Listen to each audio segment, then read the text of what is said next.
মিথ্যা বলা এমন একটা বাজে স্বভাব যে মিথ্যাবাদী তাকে যে আল্লাহ তাআলা একটা আল্লাহ প্রদত্ত সম্মান দিয়েছিলেন,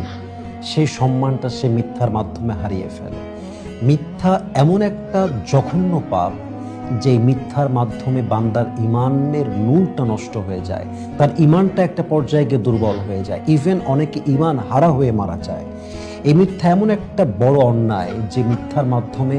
বন্ধুত্ব নষ্ট হয়ে যায়, হাজব্যান্ড ওয়াইফ রিলেশনশিপ নষ্ট হয়ে যায়, আত্মীয়তার সম্পর্ক ভেঙে যায়,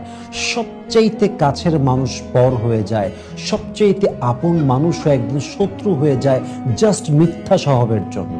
এবং সবচেয়ে বড় ব্যাপার কি জানেন, যে মিথ্যাবাদী হয় তার জবানে মৃত্যুর সময় কালেমা নসিব হয় না, সে